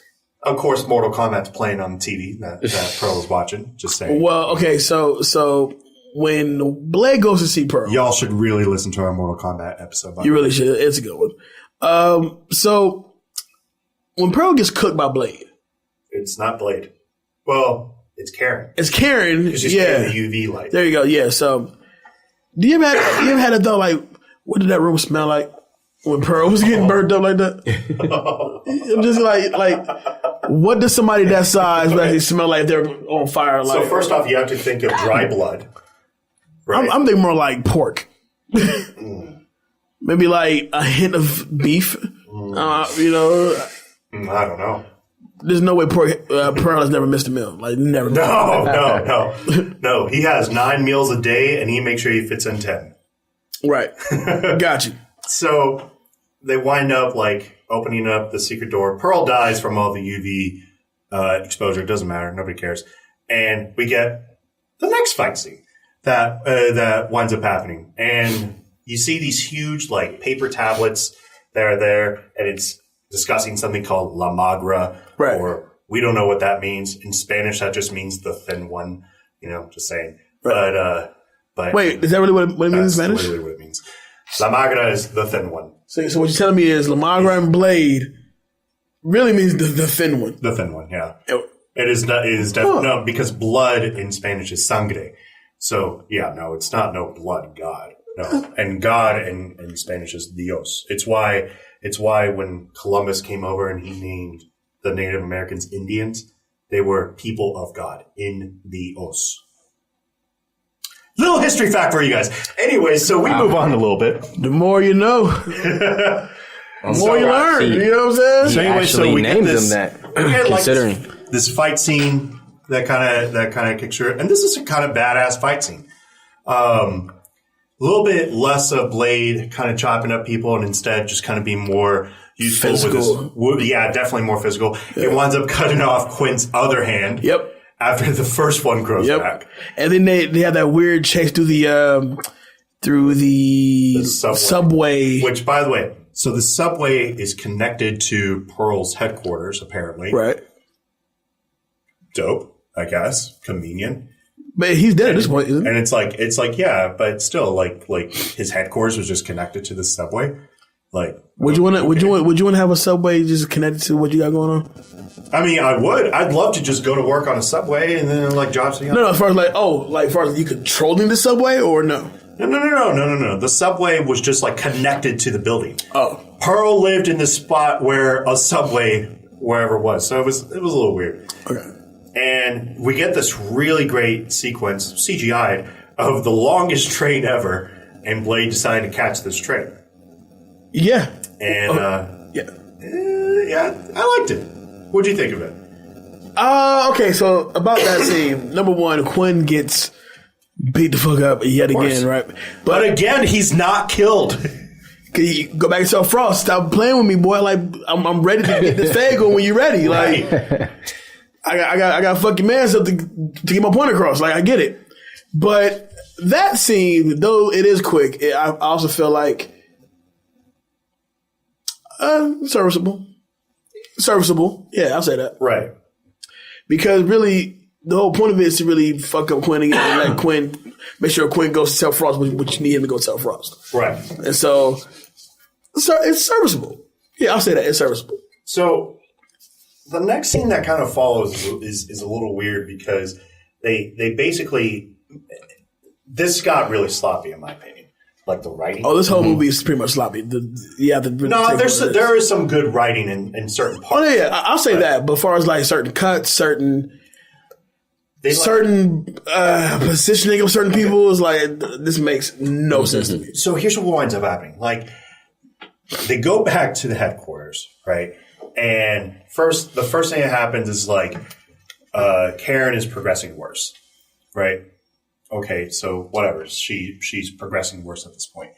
And she basically only has like a day to live. And then the next scene, like maybe like 2 scenes later, after some like more backstory stuff that I'm just not going to get into, she finds a way to cure herself off screen. So the entire point of like of why to figure out the cure for vampirism that couldn't be found in over like 10,000 years or whatever, and this chick works 3 days hard on a formula and just figures it out off screen. Because at this moment you need to be focused more on what Blade's doing, how close his Deacon is to his plan. We don't worry about her. Go do you. It's all right. And then when you come back, you have a serum. Awesome. Like, let's use it. So on the villain side, though, wait. All of this gets hilarious. Are we not getting to the point where we're talking about Deacon and the crew? They bum rush Whistler and Blaze. Not yet. Not yet. We're not there yet. That we're on the villain side. A couple things happen. First off, the cop is killed. Like we know he would. Right. And I kind of felt like, because the entire point of these of him serving them as a human was to eventually become a vampire. So he was just bled out, like totally completely while being drank. So I'm wondering if it's like, finally, I'm getting my reward. And then it just kind of like kept going, no. And then he like dies, right? And then we get this weird looking make-out scene with like blood everywhere. Yeah. Yeah, that was weird. I feel like that could be a cut that out. I just felt like. So, I'm uncomfortable watching it. So then the next, especially when you're 11, 10. This is gross. The next morning, and I am saying morning because it's very particular, they basically take that same head vampire that they had previously threatened earlier, basically to cook him alive. And I have a problem with this. I have such a problem with this. They literally just put sunblock on themselves and motorcycle helmets. And they were okay in the sun. We've seen worse. We've seen Twilight vampires sparkle like beautiful diamonds. So what is with movies and trying to break the rules of vampires? I don't understand that. I mean, well, depending on your vampire, there really are no rules. You gotta make your own as you go. Because every vampire movie has that genuine thing that vampires can't fuck with. Garlic. As far as it's worse. No, sunlight would be the number one thing. But if you stab me, you got to stab me in the heart. You got to be a steak. Sure. So each vampire has that same similar theme, if you would. But like, take Blade for example. How they had everything that a vampire can't do or deal with was to kill you, except God himself. So let's take God off for a second. Everything else, you can do that. So it's weird. And then the next scene, Blade is basically confronted by Frost, who has now taken off the helmet and is standing perfectly fine in day.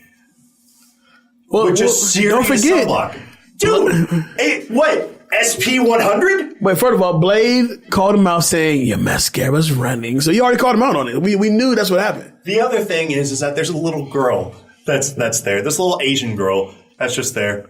And Blade's just like, I don't give a fuck. And he just straight up like starts shooting at Frost. Frost throws her into traffic and banking on Blade to like basically save her. No, he's over here like shooting at Frost. Hey. He did not care about saving. It was until the last moment that he wound up saving her. But I'm like, what was that? I'm trying to figure out the timing on that whole situation, because when Frost throws that girl, he really does like launch that little girl like at least 20 feet.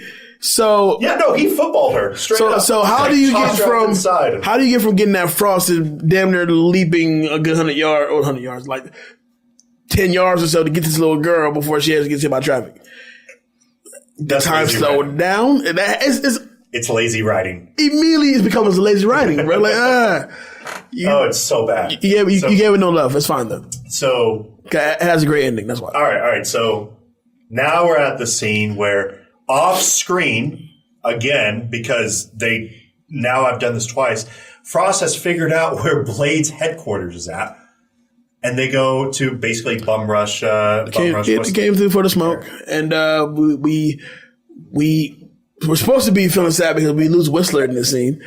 For him to come back, find Danny next one. But then he dies in the next one. However, I'll say this about that scene. When Whistler actually has to kill himself, because that was the same advice he gave Karen. and you have Blade be that final person he sees and talks to. Like, let me know if I'm getting this right. So you remember this scene, correct? When Blade talks to Whistler. Yeah. So first off, there's a sheet. There's a sheet on a body. Yes. And there's just blood over the face of it. And Blade knows for a fact that's Whistler. Right. And first off, super emo, like, doesn't even look. He just starts, like, dragging it off. The whole scene is just quiet. Right.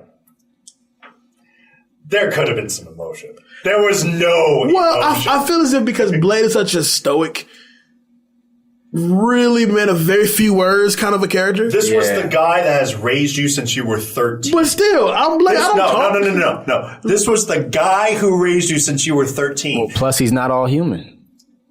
This was the guy that raised you since you were 13. And you mean to tell me that you're not, come on. I've seen characters with less chemistry with their family figures, and they're like, no! And they're doing the whole fucking thing, and they're just like, the fuck out. Are you telling me you would rather have Blade have an emotional breakdown? I would rather have Blade show some form of emotion. He didn't show emotion. Like a Denzel tier? Or like just a Denzel tier would have been nice. Nah, not Blade. Nah. Maybe just like a sense of aggravation. What if he just start like destroying the shit that's around him? Right. Because he's just so frustrated and aggravated. He can't believe this shit happened. Because once again, this is now the third time that Blade has showed up, and it finally showed why you don't show up late to saving people.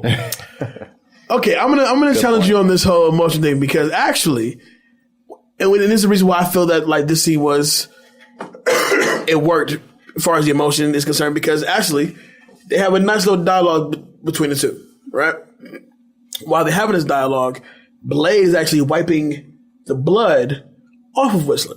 So when you see Blade's face, and it's probably the most emotion he's going to show in this entire movie, also you do see him in a bit of a mourning mode. Like maybe tears are coming, maybe he's down by what's about to happen. Because he knows Whistler's going to ask for your gun. Because he knows what he has to do to stop whatever's happening, from happening. Are you convinced by this argument? Come on, man. I think they wanted to just kind of keep that strong, character. Because when he walks off, he has to walk off to hearing the gunshot. All right. Yeah. Come on now. I felt it. I felt that. All right. So Karen's kidnapped, and Blade knows where this is all taking place at, and in comes in the absolute, in my opinion, the worst part of the movie. Like it's just okay. At this point, we're about an hour and a half into this movie, and about at this point, for a fact that it's time to wrap things up. Right? Yeah, it's time to get to that final bit. So Blade's captured, of course, and in this process, first off, he storms the base, and there's this one guy that actually cracks me up because I used to make fun of this in the movie, where first off, Quinn kind of has like this freak out scene. He's all like, he's got swords and the guns and the blades, and like Frost is like, yeah, man, he's got the swords, the guns, and the blades, and shut the fuck up and get out there, right? Like, I love that scene because it's true. Stop bitching and just start fighting. Yeah. And then he starts killing all these humans. Yeah. Right, who have decided to work for him. And there's this one guy that's just like, please, no! I just work for them! It's like, but you knew what you signed up for. You knew what you signed up for. Right. That was always a genuine excuse to avoid being killed. Please. I just work for them! They just write me checks, And I want to say the few times that somebody has actually used that excuse, they've always been killed. They're like, nah, bro. Of course. You gotta go. I just work for them. No, you gotta go too, bro. Sorry. So, and by the way, at this point, Karen not only has found the cure for the vampirism, but she would later reflect that I can't give it to you, Blade, otherwise you lose all your vampire powers. You would just become a human, right? And it's like, okay, so whatever. And then on the other side, she also creates like this vial of stuff that basically makes your head explode. And I'm like, that's dope. like that's kind of cool. So Blade uses it on these two guards. Their heads explode. I mean, it's super CGI'd at this point. Oh, CGI, that's not even the word. This is like full-blown, Mac Computer 95 on that joint. It's so cheesy. It's just bad. Blade gets tased because, spoiler alert, his mom is alive. Played by Sanaa Lathan. Looks shout out to Sanaa. Delicious in this movie. His mom's alive. She always looks delicious. Now, I mean, every time, bro. Here's the thing with this. It didn't exactly work for me 100% because at this point we've already passed the climax of the movie. Like we're getting to the falling action is what they would call it, right? Correct. So why is this twist happening within the last 20 minutes of the movie? Why couldn't this have happened super earlier on? And on top of that, it doesn't go anywhere. Exactly. Because she dies a second time, I guess? So hold on. Before we get into that, okay. Now comes the most pointless part of this entire movie. You have this entire scene, and it lasts for 15 minutes. I'm not kidding. And it's just like, it's certain things. There's talking, and then there's laughing, and then there's talking again, and then there's laughing. And the entire point of it is to basically line up the other 12 pure vampires, the other 12 council members and the pure vampires to basically summon this blood god, and they need the blood, they need their blood. And it's like, all that I just took to explain, it took 30 seconds. Yes, because you told us off air. Yeah. And you actually went through a whole rant about it. And I thought, I was listening to you rant. Well, that's just day rant. But you do make some strong points, actually, because it's like they do actually take about 15 minutes to explain something that could have took about 30 seconds. And it just slowed down everything. Yeah, it did. And I mean, it's in this point in the movie where we're just like, we know what's going to happen, right? They start drinking Blade's blood because apparently his blood is needed for this. And you know what? Yeah. You know what? Who gives a shit, right? Because that's what I'm going to say. All right. Because the big twist of him with the mom connection and whatnot, and having this, I don't know, Oedipus Rex feeling. By the way, total Oedipus Rex move that happens here. So he winds up finding the strength because he drinks the blood from Karen, right. Who, by the way, escapes from a zombie version of the white guy in the beginning that had feelings for Karen. No idea why that was needed. Oh, no idea why that was needed. We've now reached where I want to talk about Crispy Guy. Yeah. Talk about it. Okay, so Crispy Guy. When I first see this movie and that scene pops up, he legit scares me for about 5 seconds. I'm not even gonna flex. Like when he first becomes this burnt, crispy demon, like he does scare me for like a legit 5 seconds. Yeah, well, it was a little scary. And then you realize who it is. Like Karen, don't run, Karen. Like, oh, you still a wimp. There's nothing. But there was no point to him. That could be another cut it out for me. There's no point. Why is he here? There's no point to it. He doesn't even get out of the little dungeon he's in. But look, though, it was memorable, right? No, it's not memorable. For us to make fun of 20 years later. Yeah. When I remembered it was because when I saw it 2 nights ago, I was like, oh my God, I totally forgot they did this in this movie. Oh, okay. What was the entire point of this? It's so forgettable at that point. Now, the Oedipus part of this film comes into place because Blade goes and his mom kind of like creeps up on him a little. And it's a little sexual for me. And I'm like this is a little weird. It's actually very sexual. Right. And that whole scene is extremely sexual. And then and it's weird because that's his mom. So like, and then what winds up happening is that he winds up killing her by literally giving her the bone. He stabs her through the stomach with an actual human bone. So yeah, that was totally Oedipus right there. But I'd take that over her being like overly sexual with her son. It's just weird. God, it was bad. Wow. So anyway, I'm going to fast forward a little bit because Blade. We all know what happens. Blade kind of gets his powers back, and he goes in and he starts fighting. Wait a minute. Yeah, he starts fighting. We get to the big Blade versus Quinn. No, we got to the big Blade versus Quinn part. And what does he do? He's like, I got 2 hands, and I don't know which one I'm going to kill you with. And he goes, and he runs up to him. By the way. Comes up, and he just cuts his head off. I'm like, that could have happened in the first 10 minutes of the movie. See, he has nothing else to tell Quinn. They're going to tell Frost. We're here now. The beef, we're going. It's awful. It's awful. I'll say this because, like you said, we know that the Blade versus Frost fight is coming. They go ape shit. It's crazy. But we cannot go past that line that Blade has. At the end? At the very end. Okay, we're going to talk about that. So first off, everybody knows how to kill Blade, right? I mean, he's also a vampire. You know what kills yourself. Why are you using shovels? Why are you using shovels? Why does nobody have a stake or a gun ready available? Because Blade knows karate. And that's... So why are you using a shovel? Because why don't you have a Gatling gun? I'd rather him kick the shovel than kick me. He winds up getting back this morning, just kind of fucking up everybody, right? Karen winds up killing Frost's girlfriend with garlic in her mouth. Yeah. Yep. Yeah. And her head explodes. I don't understand that, but whatever. And then we finally get the Frost Blade action. And it's a legitimately good fight. It is a good fight. CGI to be damned, but it's a good fight though. Frost kind of shows off his little powers that are going on. And eventually what happens is that the syringe that has all the exploding tubes falls down, and Blade goes and he grabs these exploding tubes and he shoots in like 9 of them into Frost and then 1 in the head. And then he delivers this phenomenal line. Jay, I'm going to give you this line. I can say it? You can say it. Hold up. Some motherfuckers always ice skate uphill. Who the fuck wrote that? I have no idea.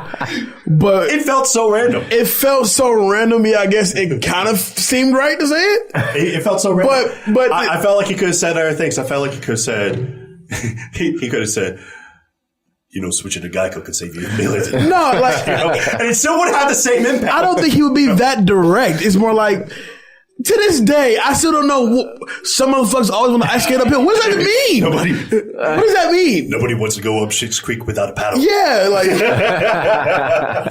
some motherfuckers will take a shit with no toilet paper. Like, what does that mean?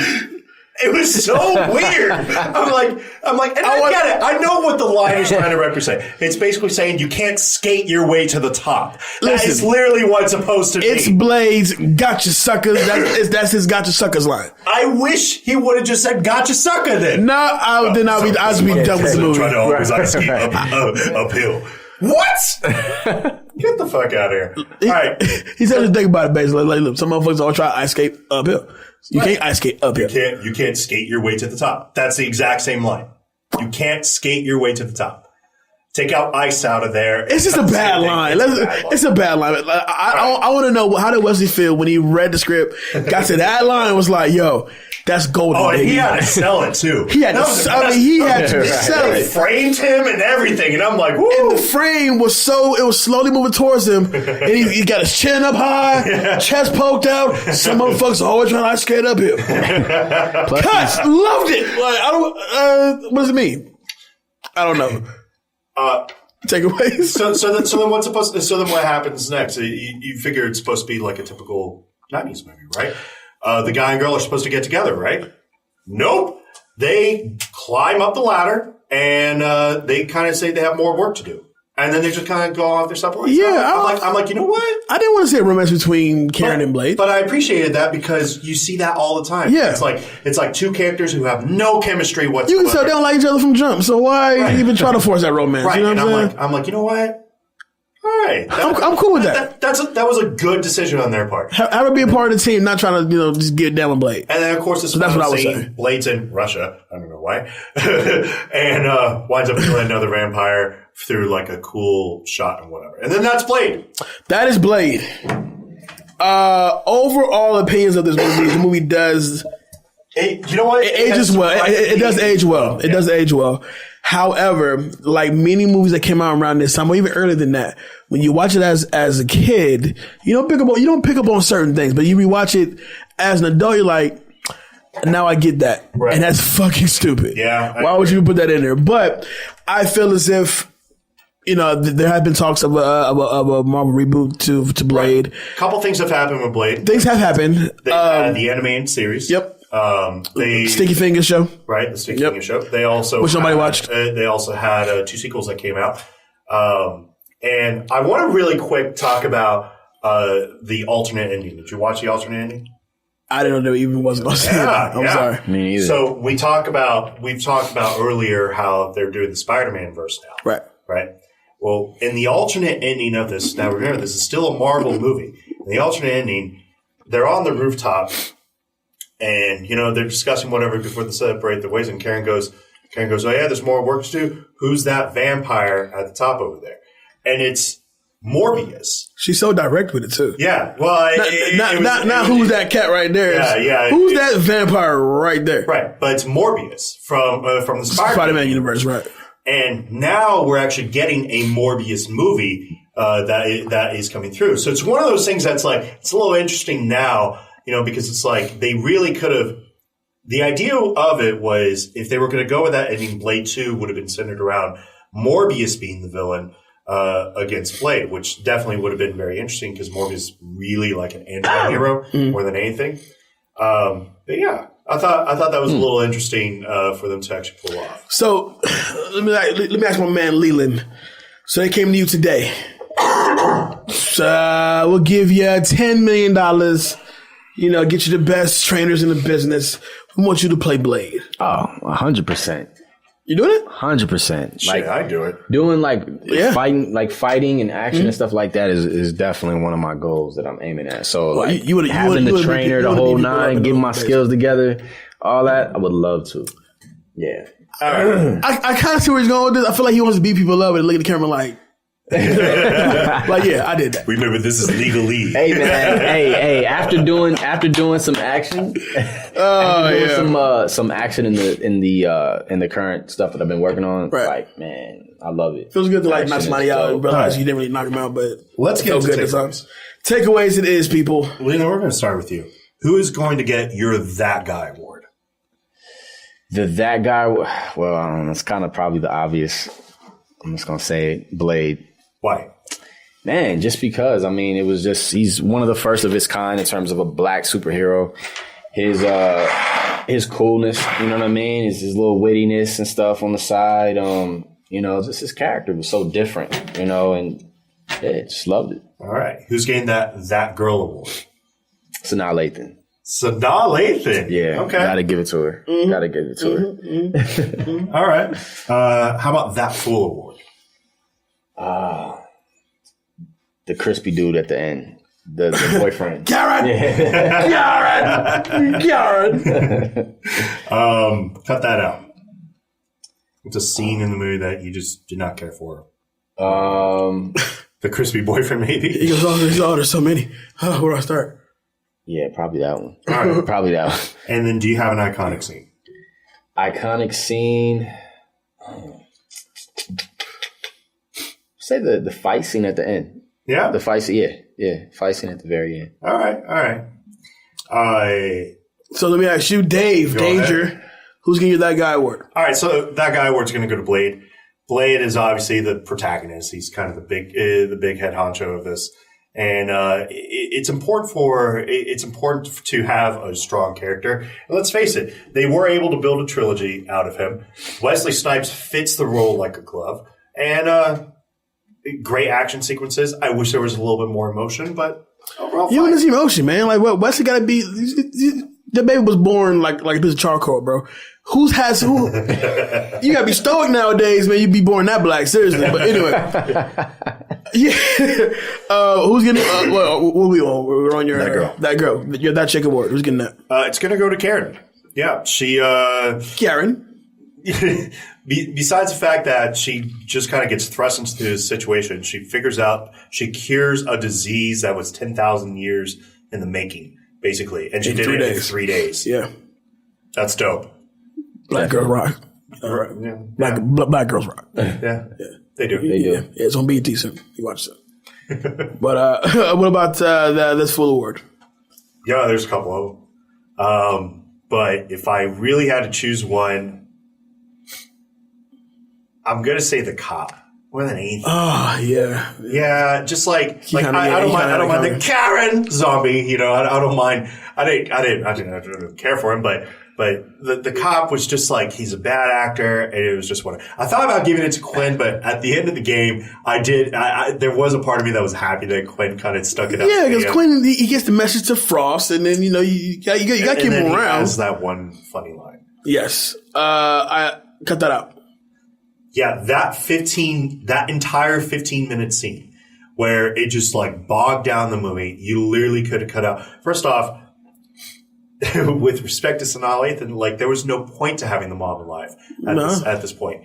So it was like, and be all sexual. It was just weird. And then you had the weird council thing. I didn't need all that. Just cut that down, and you could have cut that down to like 2 minutes, and I'm good.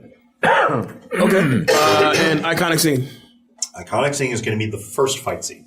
Because that's kind of like the representation of what you're actually getting. You're going to get vampires, and these guys are all into their blood, as we see. And you have this great music that's kicking through, and then you have, in my opinion, probably the best fight scene in the movie. Yeah. Okay. All right, my co-host. All right, Jay Alonso. Who's that guy? That guy's obviously Whistler. No, definitely not Whistler.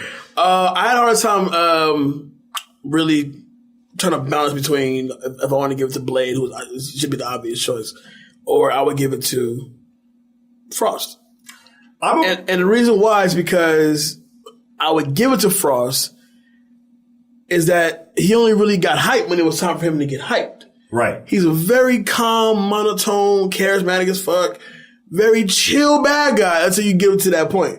And I admired that about him. I thought that Stephen Dorff was the perfect casting for that character. Yeah. But I'm going to go with Blade. The reason why is because he is our protagonist, and we have to rock with him through. Emotions I don't care about, but I think now proven 20 years later, Wesley Snipes is Blade. You can't say Blade without mentioning Wesley Snipes because Michael Jai White probably did. Yeah. Michael Jai White probably did a good job with it, but at the same time, Blade is Wesley Snipes. That's something he dies with that. That's a good one.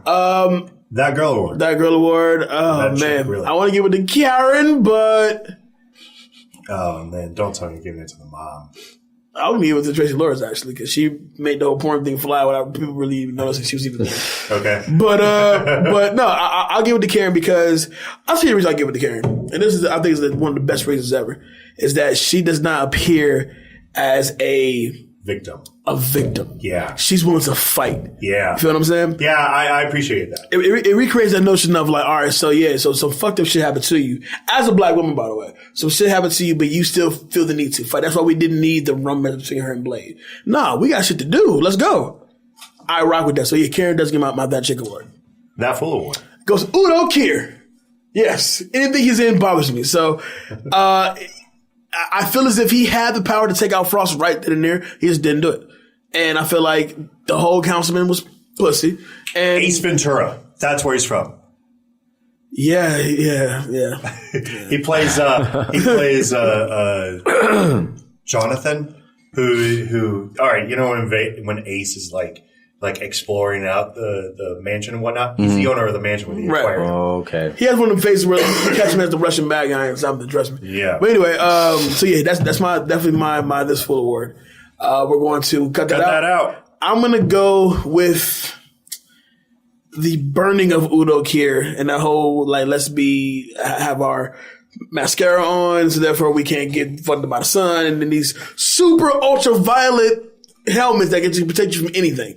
So let's cut that out for sure. Iconic scene, though, I'm going to agree with you. That opening scene, the intro to Blade, is something that will always be something that just it settles with you because even though you can rewatch it over and over and over and over and over and over again, it's like you're watching for the first time. Right. To see Wesley, a younger Wesley Snipes, kick, flip, dip, punch.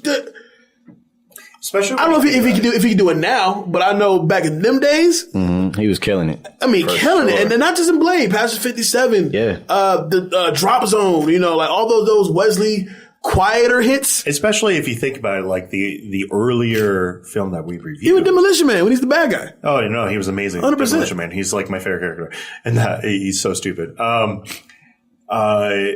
Especially an earlier film that we actually reviewed this year in U.S. Marshals. such a different dynamic with this, where it's like in U.S. Marshals, it was hard to like him. Mm-hmm. Whereas in this, it was like, yeah, no, he's cool. Like I'm cool with that. Mm-hmm. So, people, let's get into our quick hits. We can wrap this thing up. We are so over time, it's ridiculous. Los is going to kill us. Los is going to really kill us. That's crazy. Y'all want to talk about Pusha T? No, we were vibing. Sorry. So, quick hits. The Vampire Bible is referred to as the Book of Erebus. Erebus is a god of dark night in Greek mythology. So, you know your Greek mythology. Congrats. Oh man, do I know my Greek mythology? That's awesome. Blaze car is a 1968 Dodge Charger with various modifications. Yeah. We knew that. Okay. Wesley Snipes became attached to the project because he was in discussion with Marvel Comics to play Black Panther. Yeah. The movie adaptation of Black Panther, which came out in 2018, was released 19 and a half years later as part of the Marvel Cinematic Universe, but without his involvement. So if we got Black Panther way back when with Wesley as Black Panther, it would not have been that good. No, not the way that hit this year. And this is not shitting on Wesley, but I feel like I'm shitting a little bit on Wesley because he's not that great of an actor. Chadwick Boseman. Have you seen Jungle Fever? Come on now. I think Wesley's a very good actor. Absolutely. I've seen enough Wesley stuff to make my opinion. Murder at 1600. Watch that. Then come. I happen to like Murder at 1600, sir. Yeah. It's not because of him. I mean, anyway, moving on. Jet Li was offered the part of Deacon Frost, but opted to do Lethal Weapon 4 instead. Great call. Not a bad pick. Mm-hmm. Yeah, I don't think I needed Jet Li to be Deacon Frost. No, but what I mean is like on the Jet Li part. Oh yeah, when he chose to do instead, yeah, 100%. Where he said Lethal Weapon 4. Yeah, no, that's a smart, good career move. Let's see. When the film was first being developed, David Fincher was supposed to direct. He later dropped out to pursue other projects, which would become Fight Club. Fight Club did come next. Very true. Very, very, very. Oh, wait, we got that next year. Oh man, yes. I cannot wait. Woo! Fight Club. All right, so I got one more, and this is when. Oh Lord, I have two more. This last one's gonna probably piss y'all off, but I'll wait. La Magra is Spanish and Italian for the thin one and has the female inflection. So yes, you know your Italian and Spanish. Okay. I hope so. It's my favorite And language. the final fact of the day: LL Cool J was originally considered for the part of Blade. No. Let's take a moment to really think about that one. I did hear about that. First off, we gotta think of LL Cool J in 1998. He was still fat LL Cool J from No, because that is something in the house is already going on. He's already starting to get swole up because he had an album come out a year later. But he doesn't know karate, so the conversation just ends there. The conversation just ends there. Yeah, I feel like he just come in and start shooting that shit. I mean, LL could have did his thing, but it just would have never been as successful. That doesn't make me so mad because I like LL at the end of the day. But not playing Blade. I'll tell you that right now. I'll tell you that right now. Well, ladies and gentlemen, we are so over time, but damn it, it was fun. Damn it, it was worth it. Leland Smith is officially a part of the DeLorean crew. Stop by anytime, my man. So before we get up out of here, let me personally say I'm definitely proud of your accomplishments, my man. And I only wish you the best. And bruh, you gotta come back soon so we can do some more stuff, man. Hey, man, let me say thank you guys for having me very much. It's been a lot of fun. Let me plug the social media real quick. Do what you gotta do. It's all pretty much just only one Leland. That's with the number 1. So go, look out for that. Follow me on the social media platforms. Look out for 7 Days Alive coming next year, early next year, top of the next year. We'll do a review for it. Yeah, for sure. Look out for Blood from Stone. Look out for The Nest. Look out for a couple other things. Just look out for your boy, man. All right. Thank you guys for having me once again. Absolutely, absolutely. Danger, David Neff. Where can the good people find you? You can always find me on all the big social media, Facebook, Instagram, Twitter, and Snapchat at David Danger Neff. I am the co-host here at Back to the Classics, part of the Beat Network family. We also have our own YouTube show. That YouTube show, reel it back. You better pub it. You better pub it. Reel it back. You better pub it. Reel it back. There you go. Get your DJ Khaled voice on, man. Listen. Listen. There you go. Break it down just a notch, but whatever. Anyway. All right. So anyway, so reel it back, where we review the latest movie entertainment that's out there. Last week we covered Mile 22. The week before we covered the Meg. We're not going to talk about Mile 22, but we covered the Meg. Tough one. This week we are very likely to cover the Happy Time Murders. Yes. So please feel free to check back with us. We will have that out this weekend. So feel free to check us out. Reel it back, REELITBACK. And I think that's it on my side. My wonderful co-host, Jay Alonzo. Where are you going to find you? You can find me on all the social media simply at I am Jay Alonzo. You talk to me and I'll talk back. That's Facebook, Instagram, Snapchat, and Twitter. Of course, the Back to the Classics Instagram page is up. Follow us at BTTC Podcast, plus on Twitter at BTTC Podcast. The Back to the Classics Facebook Movie Talk group is up and popping. Jump on in there and join the conversation. We have some people putting like DJ shit on there. I believe it's my uncle, but I got to talk to him about it. Yeah, can you talk to him? Yeah, I said this is not for that, but okay, cool. But besides that, we parked the DeLorean. We have a awesome brother with us today to get us through this, I guess, overall classic. You know what I'm saying? But besides that, this has been Back to the Classics. Love you guys to pieces. We'll see you next week. Is there a guest on next week? Oh, there isn't. I'm not sure. Oh, real quick. I don't think there is. Next month, we have major news that is going to happen. We need to hype it up just a little bit. We aren't going to discuss exactly what it is, but it's something national. But when we say major news, we mean fucking major news. Yeah, it's going to be something that, amazing. Yeah, we're looking forward to just kind of just blasting your whole zone and watch us be great. Anyway, love y'all. See y'all next week. Peace.